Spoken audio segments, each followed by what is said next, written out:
Hey everybody, welcome to Always Bored, Never Boring, and a long overdue entry in my series Stick to the Script, where I review a board game working from a script that I prepared earlier. For this particular video, I will be reviewing Tash Kalar Arena of Legends using a reworked version of a review I originally posted to my blog. If you enjoyed the video, please consider liking and subscribing at the end. I love stories, reading them and creating them, and that's one of the reasons I like board games so much. A board game is just a story in a box waiting to be told. Board games with a strong theme are my favourites, of course, but theme is a funny old beast, like a platypus, and it can be difficult to nail down, like a platypus. Theme is more than having a bit of backstory to describe what's going to happen in the game, because some games will abstract that story to the point where the story is almost inconsequential. The Wonderful Ghost Stories is a fine example, where a very strong story of monks defending a village from ghosts is abstracted into a 9-square grid surrounded by different coloured dots, and winning the game involves matching those coloured dots to other coloured dots on dice and tokens to remove them. Wow, I just made a really excellent game sound awful. Theme is also more than having little plastic miniatures to push around on the board. Sure, it helps if the minotaur you are fighting looks like a minotaur, rather than a red wooden cube, but that isn't the same as theme, that's just window dressing. And theme is more than having a bit of florid text on the cards in your hand, because let's face it, after the first game you are never going to read those few lines of italicized text ever again. It will just fade away into the background, lurking behind the mechanisms of the game. And theme is also not strictly adhering to the rules and regulations defined by an intellectual property. The excellent Alien Fate of the Nostromo does a really good job of capturing the feel of the Alien movie, and yet there's no player elimination in it. The alien never kills any of the characters in play. Because really, theme draws on so many aspects. To a small degree, it is that writing on the text, it is the artwork on the cards, it is the miniatures on the board, it is the artwork on the board, it is the background, the story of the game, but also it's a set of mechanisms that make sense within the confines of the story being told. It's a conglomeration of so many different aspects, and it really is tricky to do. Take Arkham Horror for example. I recall one time I was playing as a hardened detective who had seen too much horror.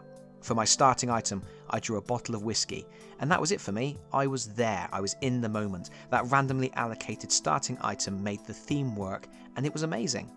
However, it's also not uncommon to play a game of Arkham Horror where a nun gets deputised, drives through the streets in a police car, and mows down Lovecraftian monsters with a Tommy gun. But that's the nature of randomness. Sometimes the stars align, sometimes good nuns go bad. And then there are games like Tash Kalar.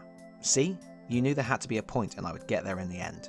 Tash Kalar is one of those rare beasts, like a platypus, where the mechanisms are the theme. Every move you make is derived from the theme. The two things are inseparable, and that is one of the reasons why Tash Kalar has become one of my favourite games ever. You see, the theme of Tash Kalar is simple. You are a wizard and you are engaging in a bit of magical fisticuffs with other wizards in an arena. You have the ability to create and manipulate casting stones within the arena, and when those stones are formed into certain patterns, they channel the essence of a great warrior or monster, which momentarily manifests itself, does something cool, and then disappears, leaving behind only the stones that were used to create it. You basically have to think of it like those chess pieces in Harry Potter, where they move, suddenly come to life to make an attack, and then return to an inanimate state. And that's the theme. The gameplay for Tash Kalar is also simple. You are playing a wizard, and you are engaging in a bit of cerebral fisticuffs with other people playing wizards. On your turn you can do two actions, one of which is placing a token onto the board. If the tokens you have in play match a pattern on one of the creature cards you have in your hand of 5 cards, you can use one of your actions to summon the essence of that creature. You play the card, perform the cool action specified on the card, and then discard the card from play, leaving behind only the tokens that were used to play the card in the first place. And that's the game. Do you see what I've done there? Effectively, what you are doing in real life, placing tokens on the board to make shapes and then playing cards based on those shapes, is the same as what the wizard characters you are playing would be doing in the game world, creating stones in the arena to make shapes and then summoning creatures based on those shapes. It's just pure genius. It is also, as I've already said, incredibly simple. The game is as smooth as the bill of a platypus. You have two actions, play a token onto the board, or play a card. Other than flare cards, which are a catch-up mechanism that allows a losing player to take advantage of their opponent's strength to gain a magical boost and pull off some cool special moves, there is hardly anything else you need to know. You can learn how to play in about 5 minutes. But that simplicity is part of the game's joy. It is so quick and accessible, there is no fiddliness and no tricky rules to get your head around, and yet the scope of the challenge the game presents is huge. When you start the game, you will find it hard to summon any creatures, and you will cautiously place tokens to set up future turns, and then when those turns arrive, boy, there is nothing quite like being able to string together multiple summons to lay waste to your opponent's forces.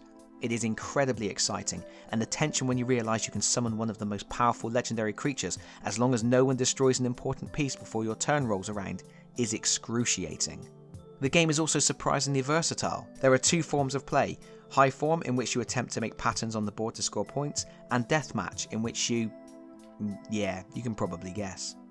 Additionally, the game plays with 2, 3 or 4 players and includes team play rules. It just has incredible longevity. And the stories you will have to tell. Honestly, every game ends with the participants excitedly talking about what happened, where they went wrong, what they did right, and why oh why couldn't they get that one last heroic piece on the board needed to summon the dreaded bone catapult or time elemental. And yes, you will probably be having this conversation while you reset the board for another match. Okay, I love the game, I think everyone should try this game at least once, but there's always a but. First of all, the game contains 4 decks of cards for the different factions you can play. Only, it's not really 4 because 2 of the decks are exactly the same, they are just different colours. Now I understand the concept of including 2 identical decks. It means you can play 2-player games that are not asymmetrical, and that's a good idea. However, I do feel there should have been a 5th deck, so it was still possible to play a 4-player game where everyone had a unique faction to work with. Of course, that's far less of a problem if you want to purchase some of the expansion decks, but I still think it's something that should have been there in the box. The other problem is that if you see a game laid out, you may not immediately see that lovely theme seeping through. In fact, a game in motion doesn't actually look that exciting at all. The relatively plain grid board and the abstract coloured cardboard tokens don't immediately spark the imagination, and some people may overlook just how thematic and fun the game really is. But honestly, this game is a blast. The designer, Vlaada Chvatil, tends to make games that are a bit crunchy, and while I normally prefer games that are more streamlined and accessible, his Mage Knight board game ranks in my all-time top 10. Tash Kalar is very different, far simpler, smaller in scale and scope, less beautiful and far quicker to play, and yet it still stands shoulder to shoulder, or I guess box corner to box corner, with Mage Knight in my top 10 list. And yes, over time my top 10 list has changed. Games have moved up, more than a few have dropped down or out completely, but Tash Kalar is a long-term contender. If you want something that's a bit thinky, but streamlined and easy to learn, this definitely fits the bill. Just like a platypus. And why do I keep talking about a platypus? I don't know. Sometimes my brain just works that way.